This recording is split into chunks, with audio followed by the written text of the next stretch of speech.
Hey, this is Rob Mclellan. I'm the director of ABE. I'm here with Sean Evans at Back to the Movies.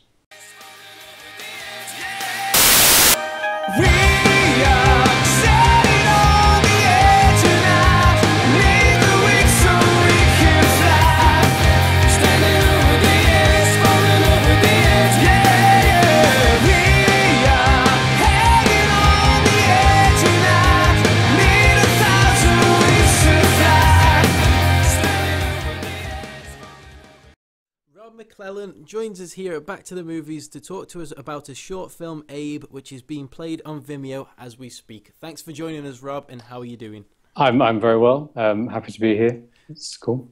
Good to have you on board. Yeah. Could you tell us what Abe is about and how did you come up with the idea?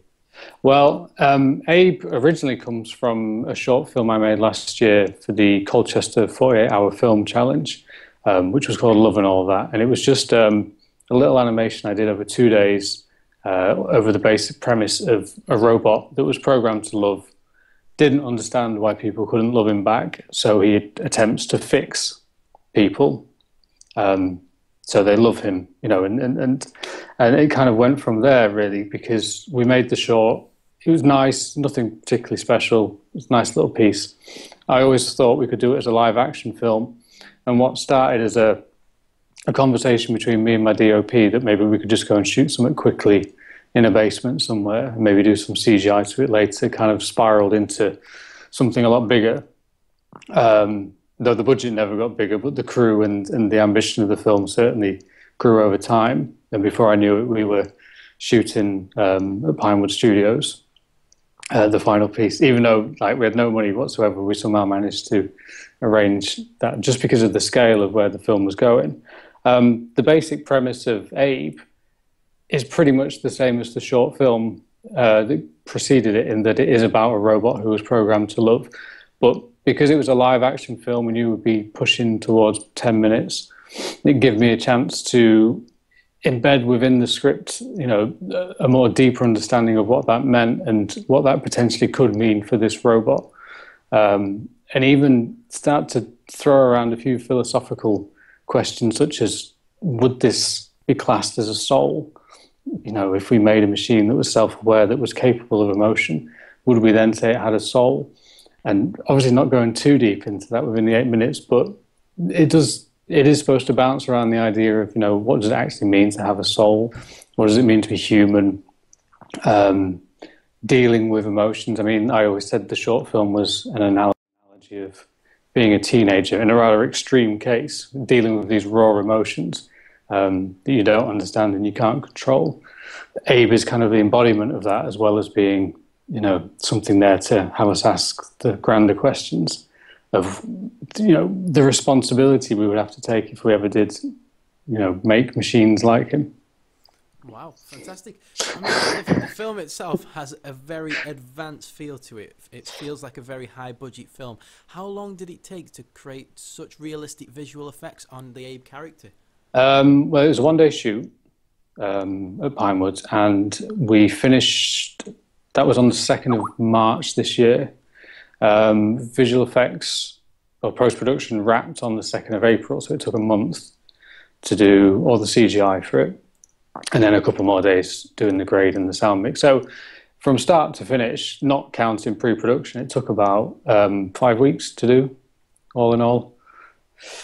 And I mean, we were very lucky in that we were able to attract some good talent to it. I mean, Kate Reed, who was our DOP, she's a professional director of photography. I've worked with her on a few things before. She very kindly gave up time.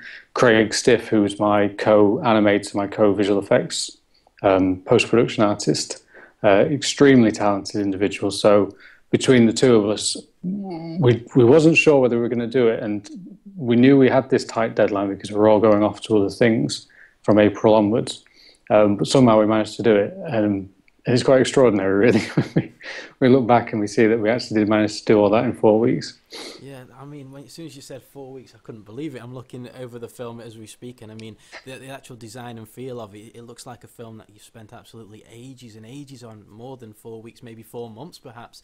I mean, the robot design itself reminds me very much like the NS4 robots from the movie I, Robot. Now, was this your design inspiration, or were there other films that inspired you to create Abe's appearance?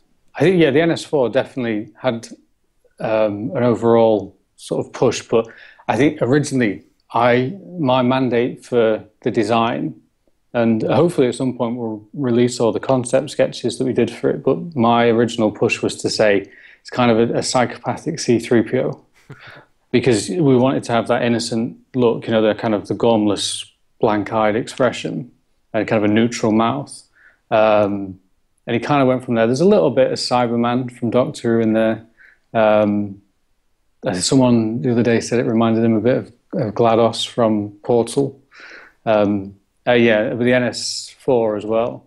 Because, I mean, we kind of see ourselves as a non-related sort of quasi sister prequel to iRobot, in that, you know, within iRobot you've got the policy of the three laws. You know, I always ask the question, well, what events happened that led to them having to do the three laws? And that's kind of where the idea of Abe comes from, is that, you know, a society in the early stages of robotics before they understand the dangers that they could potentially pose on themselves. So it's kind of a gentle nod in the area of that. But, I mean, as a Star Wars geek, it has definitely C-3PO more than anything. And if you just look at Abe, you can see a little bit of, it's like kind of C-3PO's psychopathic cousin. Yeah. Yeah, you can see the resemblance there. Yeah. How hard was it to convey emotion through dialogue to create the personality of Abe? Well, we were very lucky to have Sam Hoare play the character, and hopefully, again, at some point, I'm going to release a video which shows Sam performing the role in his motion capture suit.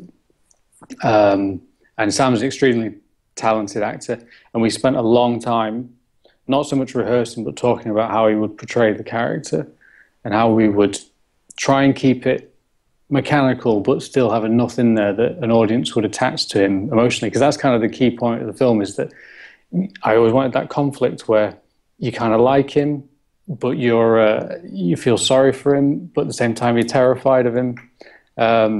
And that was the most important thing to convey. So I think Sam nailed it, really. And a lot of it comes from just very subtle movements, the lowering of a head, or, you know, the cocking of the head to one side, because he knew once he'd be transferred to CGI, none of the expressions would be there. It would be a completely blank template. So it was all in the body language. And you tend to find as well in design that if you begin with a blank canvas, it's a lot easier to convey any emotion you want. If he looked evil, you know, so if he had a frown, a constant frown, it'd be a lot harder to make him look sad. But because you're blank from the beginning, I think that helped in what we could do in the animation to try and convey. And, you know, it's how you shoot it as well, and where you choose to put the camera, and using Claire, the girl who played the victim, using Claire's reactions to prompt a lot of emotion as well. So part of her job was not just to be terrified, but to try and bounce off what the audience should be feeling at that point. And I think she did really well at that. So yeah, she did a great job, considering obviously were they both in the same room at the same time, the motion capture suit and the yeah. So definitely that's even. So I mean, from an actor's point of view, it's even harder to act from that perspective. So it's because we shot it as if it was just a film, and Sam was just there as if you know, he would be there in the final cut, and then me and Craig painfully painted him out of every shot and replaced him with the robot. So yeah, it definitely helps both of their performances, because there was one time when we were talking about just shooting a room with her and her reaction shots, and then going to a motion capture studio and capturing Sam. But in the end, it was like, no, let's put them together and let's take the harder route of having to paint him out, because the payoff hopefully would, you know, be better. So.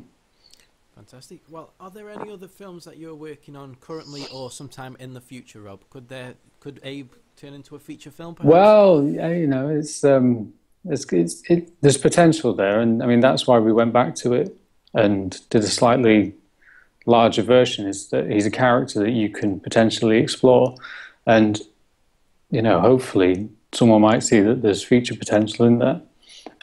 But as well as that, I mean, I did a short film called Rahab, which you can see on my Vimeo, and that was out last year. That's now in development as a feature. So that's kind of been my main focus in terms of writing and planning for that.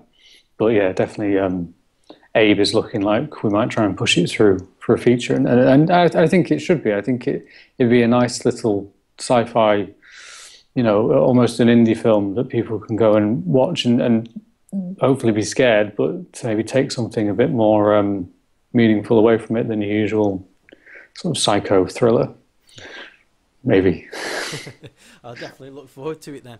I mean, the concept of a robot having a soul has always been questioned in various movies, but this one adds an element of emotion not seen before: love.